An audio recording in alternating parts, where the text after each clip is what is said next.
Hi everybody, Dr. Bob here. Wow, can you believe it? We are at week 9 already. Aside from your other assignments this week, your research paper is due Sunday, the 20th.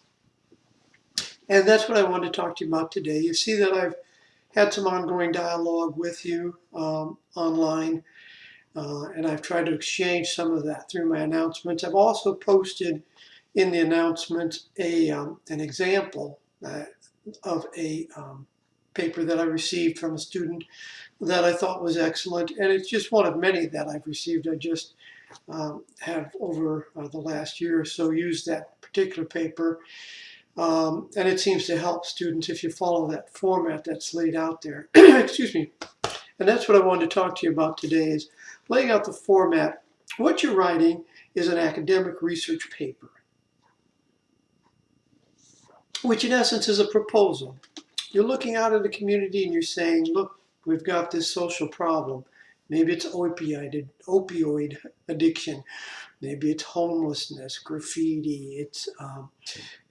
I've had a girl once write about people who don't clean up their dog poop.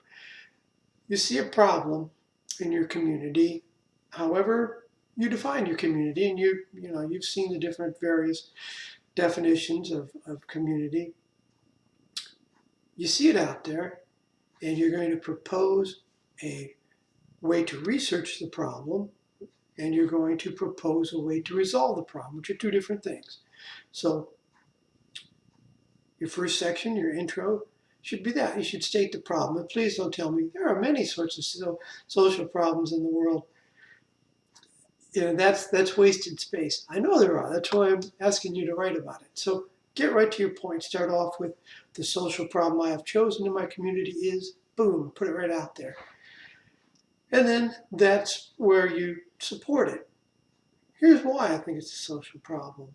If you have data, throw that out there too. And then kind of give us a look into where you think you're going to go with this, how you think you can approach this problem. And that takes you to your literature review. Your literature review, remember again, you're going to be looking at 5 sources from the literature. What do they say about this social problem? It doesn't have to be in your community that they've researched it, but they've looked at the problem somewhere. And again, if you have data, throw that in there too. That's all right for your literature review. Then you're on to your research methods proposal. You're going to propose, it's been studied in different communities this way. I'm going to propose that we study it this way as well in my community. That's fine. I don't care. At least you've proposed of how you're going to research it. Now, as I've said in the announcements, if you're going to use a survey, questionnaire, whatever you want to call it, let me know what kind of questions you're going to ask. Why those questions? How are you going to gather your sample? Those kind of things that have to do with a quantitative research method analysis. All right, if that's the route you're going to go. Maybe you're going to do an ethnography. That's fine too. How long are you going to stay there? How are you going to get into the group? What do you think you're going to find when you're there? These sort of things. So be prepared to support your proposal of a research method. Okay, so you've introduced the problem. You've reviewed the literature. You've proposed a research method. Then I want you to tell me,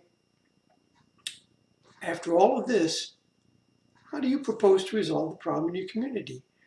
Are you going to push your legislators for changes in policy? Are you going to start a neighborhood watch group or some other kind of social activism? You're going to be more involved in your PTA at your kid's school.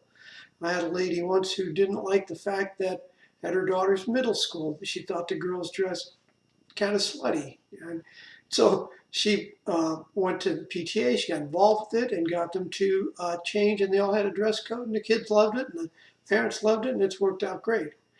Anyway, I can tell you a bunch of stories like that, but I'm not expecting you to do that. I'm just expecting you to tell me how you would resolve the problem now that you've done all this research in your paper. And then that's it. Maybe wrap it up with a little conclusion as far as, are there any ethical issues you need to pay attention to? Are there any potential for future studies? Any conflicts you think you might run into? And any criticisms of your own paper? That's always welcome too. All right, so that's about it. We're at 5 minutes. I'm going to cut it off here. Again, any questions, let me know, and good luck on your papers this week. Thanks. Bye.